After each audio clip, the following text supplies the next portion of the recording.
پاکستان اور افغانستان دو ایسے ہمسایہ ممالک جن کے تعلقات میں ہمیشہ ایک عجیب سی کشیدگی رہی ہے۔ آخر ایسا کیوں ہے؟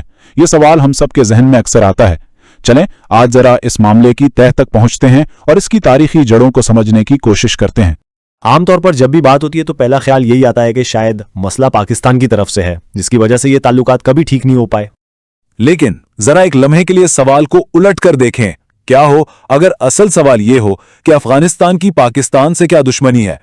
تاریخ کی روشنی میں دیکھیں تو شاید کہانی کا آغاز ہی یہاں سے ہوتا ہے۔ یہ معاملہ کوئی آج کل کا نہیں ہے۔ اس کی شروعات کسی حالیہ واقعے سے نہیں بلکہ اسی دن سے ہو گئی تھی جس دن پاکستان کا قیام عمل میں آیا، یعنی یہ کشیدگی اتنی ہی پرانی ہے جتنا خود پاکستان۔ ذرا 1947 کے ان ابتدائی مہینوں کو دیکھیں۔ اگست میں پاکستان دنیا کے نقشے پر ابھرتا ہے۔ ٹھیک ایک مہینے بعد ستمبر میں پاکستان اقوام متحدہ یعنی UN کی ممبرشپ کے لیے اپلائی کرتا ہے، اور یہاں پر ایک ایسا موڑ آتا ہے جس کی شاید کسی کو توقع نہیں تھی۔ اقوام متحدہ میں پاکستان کی رکنیت کے خلاف صرف اور صرف ایک ووٹ پڑا۔ آپ سوچیں، پوری دنیا میں سے صرف ایک ملک تھا جس نے اس نئے ملک کی مخالفت کی، اور وہ ملک تھا افغانستان۔ بس اسی ایک فیصلے نے آنے والے وقتوں کے لیے تعلقات کی بنیاد رکھ دی۔ تو سوال یہ ہے کہ آخر افغانستان نے ایسا کیا کیوں؟ ان کا موقف یہ تھا کہ پاکستان کے جو پشتون اکثریتی علاقے ہیں وہ تاریخی طور پر افغانستان کا حصہ ہیں، اور جب تک پاکستان ان علاقوں پر اپنے دعوے سے پیچھے نہیں ہٹتا تب تک وہ پاکستان کو ایک آزاد ملک تسلیم نہیں کریں گے۔ بات صرف UN تک نہیں رکی۔ نومبر 1947 میں افغان نمائندے سردار نجیب اللہ خان قائد اعظم سے ملے اور سیدھے سیدھے 3 مطالبات سامنے رکھ دیے۔ پہلا، خیبر پختونخوا کو مکمل آزادی دی جائے، یعنی ایک نئی آزاد ریاست بنائی جائے۔ دوسرا، مغربی بلوچستان کے ذریعے افغانستان کو سمندر تک راستہ دیا جائے، اور اگر یہ دونوں نہیں تو تیسرا مطالبہ یہ تھا کہ کراچی کے بندرگاہ پر ایک فری افغان زون بنا دیا جائے جس سے ان کی معیشت کو ایک بہت بڑی لائف لائن مل جاتی۔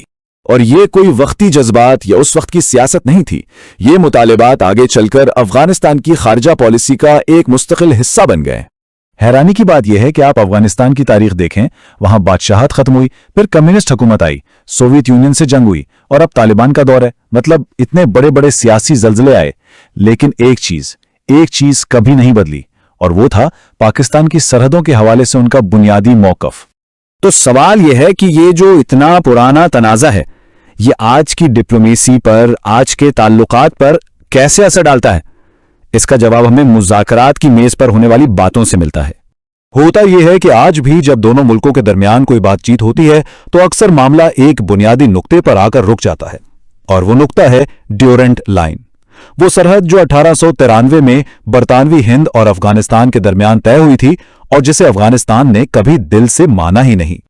یہ اختلاف بہت چھوٹی چھوٹی چیزوں میں نظر آتا ہے، جیسے جب کسی بھی معاہدے پر دستخط ہونے لگتے ہیں تو پاکستانی وفد اسے کہتا ہے پاک افغان بارڈر، لیکن افغان وفد فوراً اس لفظ کو مسترد کر دیتا ہے۔ وہ اصرار کرتا ہے کہ نہیں، ڈیورنٹ لائن کا لفظ استعمال کیا جائے، جس سے وہ یہ پیغام دیتے ہیں کہ وہ اسے ایک مستقل عالمی سرحد نہیں مانتے۔ تو اس ساری بحث سے جو نتیجہ نکلتا ہے وہ یہ ہے کہ دونوں ممالک کے درمیان جو تعلقات اتنے پیچیدہ ہیں اس کی اصل وجہ کیا ہے؟ تو اہم نقطہ یہ ہے کہ آج کی جو بھی ٹینشن ہے وہ دراصل اسی تاریخی، اسی پرانے تنازع کے اوپر کھڑی ہے۔ یہ ایک ایسی بنیاد ہے جس پر ہر نئی غلط فہمی اور ہر نیا مسئلہ ایک نئی دیوار کھڑی کر دیتا ہے، اور تعلقات مزید خراب ہوتے چلے جاتے ہیں۔ اور یہ سب کچھ ہمیں ایک بہت بڑے اور اہم سوال پر لا کر چھوڑ دیتا ہے۔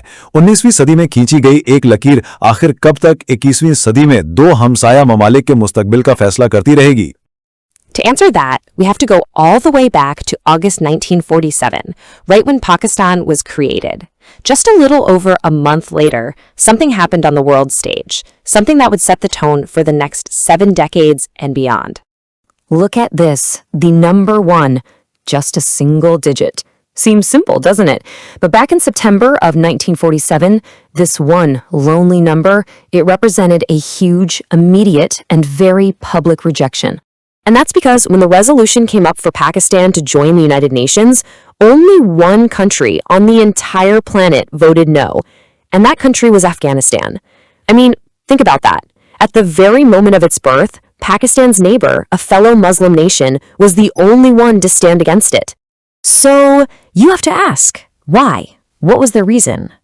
Well, officially, Afghanistan's argument was that some of the territories that were now inside the new state of Pakistan were historically Afghan lands. And they basically said, we won't recognize you as a country until you give those lands back. This wasn't just some small border dispute. It was a fundamental challenge to Pakistan's very right to exist within its own borders. And look, this wasn't just a symbolic vote that they made and then forgot about. Nope. Just a few months later, in November 1947, this big ideological challenge turned into a set of very specific demands, and they were delivered right to Pakistan's founder himself. So Afghanistan's king, Zahir Shah, he sends a special envoy to meet with Muhammad Ali Jinnah, and this envoy lays out 3 options. First, turn the Pashtun majority area of Pakistan into its own independent country. Second, since Afghanistan is landlocked, give it access to the sea through Pakistan's Balochistan province, or if not that, give it a free Afghan zone at the port of Karachi. The third was a neutrality pact. Now, from Pakistan's point of view, those first 2 demands, they were just complete non-starters. You can't ask a brand new sovereign country to just give up its land and ports. Now, you might be thinking, okay, but that was the monarchy's position. Surely when governments changed, that stance would soften up a bit, right? Well, if you look at the historical record, that's not what happened at all. In fact, this core conflict has been remarkably consistent. And this timeline just lays it out perfectly. After the monarchy was gone, the communist regimes that took over in the 1970s, they followed the exact same policy. They continued to lay claim to Pakistani territory, and they even actively supported separatist movements inside Pakistan. And as we're about to see, even today, that border is still the absolute central point of conflict. Okay, let's fast forward. We're jumping through decades of war. The Soviet invasion, the American presence, and Pakistan's long, complicated support for the Taliban. So when the Taliban returned to power in 2021, there was this widespread belief, at least inside Pakistan, that this time, things would finally be different. And the thinking pretty much went like this. Hey, the new leaders in Kabul, they're driven by religion, not by ethnic nationalism.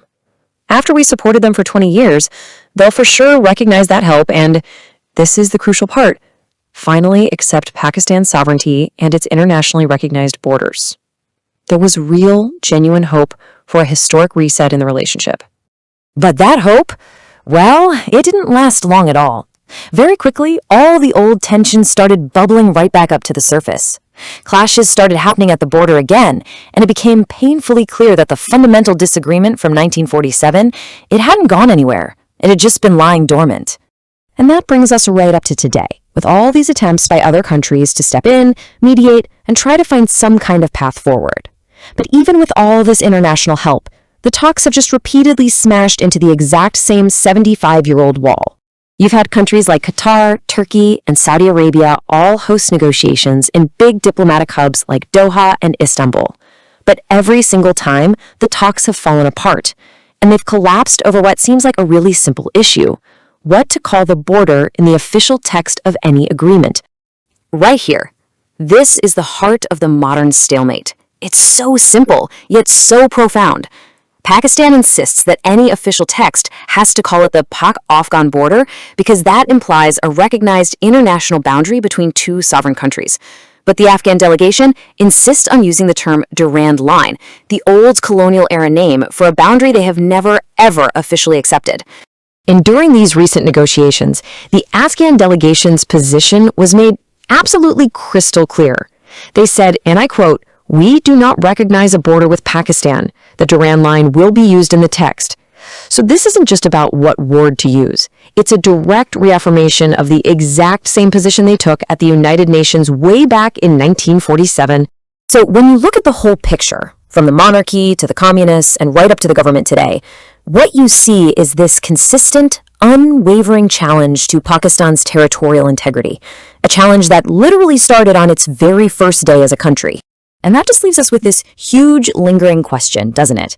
If completely different forms of government, totally opposing ideologies, and decades of shifting global alliances, if none of that has managed to change this fundamental disagreement,